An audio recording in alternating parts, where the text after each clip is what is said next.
Hello everybody, this is Money Mom. Welcome back to the channel. Happy Easter everybody. I wanted to talk to you guys very briefly today about the 6 ways to cut costs when buying food for holiday meals. Let's get started. I used to really spend a lot of money on holiday food shopping. I would buy way more than what our family would need, and especially like if there was a seasonal flavor, for example, fall, pumpkin spice, we'll say Thanksgiving. I would want to buy every product that was pumpkin spice flavored. And I could go way overboard and buy a lot, and then I'd also make several different side dishes, several different salads, and we just did not need all that food. And it was unnecessary, and then some of it we didn't even end up using, and it also caused us to make multiple trips to the grocery store, which can also be costly. And at that time of year, you know, there's a lot of traffic and the stores are crowded, and you'd end up running from store to store doing last minute shopping when they didn't have things in stock.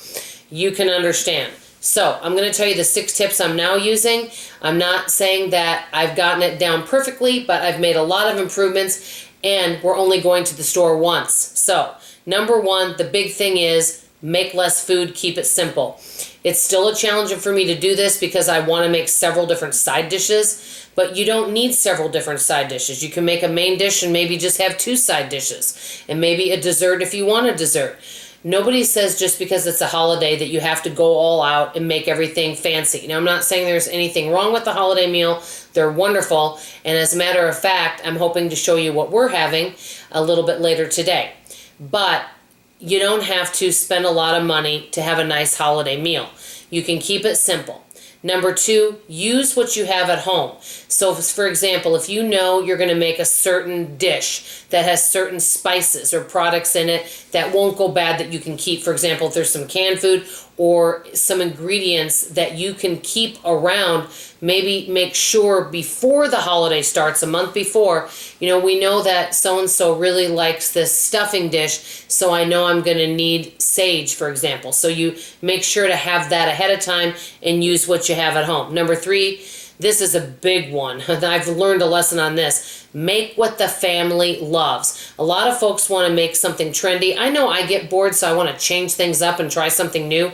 Sometimes the new things are a hit, but a lot of times it seems like the old things, the things you've been making year after year, the quote family favorites, are the ones that people love and you know they're going to eat. For example, I never grew up eating green bean casserole, and I notice in Texas everybody eats green bean casserole, and so I thought, oh, this is wonderful, and homemade mac and cheese. Well, I've made those. Yes, they ate them the first day, but they didn't go back for seconds, and so I had tons of mac and cheese left and tons of green bean casserole left. So I don't know that I would make those again. So I'm really sticking with more the favorites of what the family is eating. Unless I'm going to have guests over, that's a little different. Number 4, make a larger amount of whatever you're making and then freeze some for later so you won't have to cook as much throughout the week. So if you have leftover food or you really feel like, you know, we're not going to eat this entire green bean casserole, and I'm not sure how well that would freeze, to be honest, but whatever you're making, if it's an item you think would freeze well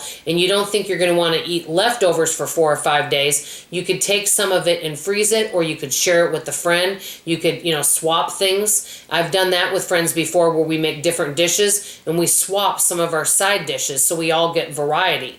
So that way you've got food left over where it's not going to go to waste, but nobody gets tired of the leftovers. This is big. Number 5, create your menu early. Several weeks ago, I already created my menu. That's number 5. That way I knew what I would need. And then I'm going to get to number 6, last but not least. Next to the menu item, whatever you're going to make. For example, Hawaiian chicken is one of the items. I know all the ingredients I'm going to need for this Hawaiian luau chicken. So I write down the Hawaiian chicken on the left side, and then on the right side I write down all the ingredients I need. Then I go through my house to see, what do I have? Do I have the pineapple? Do I have the chicken bouillon? And I make sure, what do I have? And then I make my grocery list from there. That's really important. This will really prevent you from going to take multiple trips to the store. Let me know if you guys have any holiday food shopping tips. I always want to hear from you guys. I hope you have a wonderful Passover and Easter. This is Money Mom signing off, and as always, I love you. Bye-bye.